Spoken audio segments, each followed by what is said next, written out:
नमस्कार, मी पंजाब डक हवामान अभ्यासक.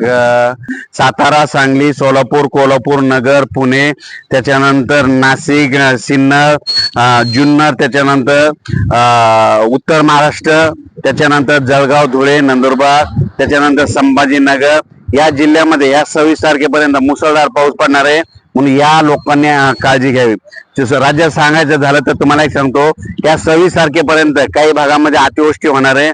नाशिक, मुंबई, त्याच्यानंतर पुणे, कोकणपट्टी, त्याच्यानंतर संभाजीनगर, मालेगाव, त्याच्यानंतर पुणे भागामध्ये सातारा, सांगली, सोलापूर, कोकणात देखील अतिवृष्टी होणार आहे.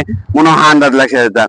पण राज्यात सांगायचं झालं तर पूर्व विदर्भ, पश्चिम विदर्भ यामध्ये 26 तारखेपर्यंत भाग बदलत पाऊस पडणार आहे. म्हणून हा अंदाज लक्षात येतात. त्याच्यानंतर सर्वांना एक सांगू इच्छितो, जिल्ह्यावाईज सांगायचं झालं तर म्हणजे आता आपण काय करू, जिल्ह्यावर घेऊ. चंद्रपूर, वर्धा, नागपूर, भंडारा, गोंदिया, यवतमाळ, वाशिम, हिंगोली, नांदेड, परभणी, त्याच्यानंतर लातूर, बीड, उस्मानाबाद, त्याच्यानंतर सातारा, सांगली, कोल्हापूर, सोलापूर, त्याच्यानंतर जत, मिरज, वाळवा, त्याच्यानंतर तोच पाऊस तसाच परत इकडं पुण्याकडं, कोकणपट्टीकडं, मुंबईकडं, तसेच नाशिककडं, म्हणजे सगळं जवळपास राज्यातला बऱ्याच भागमध्ये ह्या 3 दिवसामध्ये दररोज भाग बदलत जोराचा पाऊस पडणार आहे. म्हणून हा अंदाज लक्षात येतात.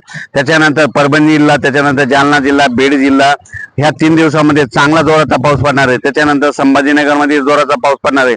जळगाव जिल्ह्यात जोराचा पाऊस पडणार आहे. बुलढाणा जिल्ह्यात जोराचा पाऊस पडणार आहे. अकोला, वर्धा, नागपूर, भंडारा विखुरलेल्या स्वरूपाचा पाऊस पडणार आहे. पण सगळ्यात जास्त तुम्हाला एक सांगू इच्छितो, उत्तर महाराष्ट्रामध्ये नंदुरबार, धुळे, मालेगाव, नाशिक, सटाणा, मनमाड, त्याच्यानंतर नगर जिल्हा, संगमनेर, त्याच्यानंतर मुंबई, कोकणपट्टी, त्याच्यानंतर सातारा, सांगली, सोलापूर, कोल्हापूर या भागात देखील मुसळधार पाऊस पडणार आहे. म्हणून हा अंदाज लक्षात येतात. म्हणजे राज्यात आणखी सांगायचं झालं तर 23 तारखेपासून ते 26 तारखेपर्यंत जोराचा पाऊस राहणार आहे. विजेच्या कडकडासह पाऊस पडणार आहे. माझी सर्व शेतकऱ्याला विनंती, ह्या 3 दिवसामध्ये आपली जनावरे झाडाखाली थांबू नका, कारण की झाडावर विजा पडणार आहेत. म्हणून झाडाखाली तुमची जनावरे बांधू नका आणि पाऊस सुरू असताना झाडाखाली थांबू नका.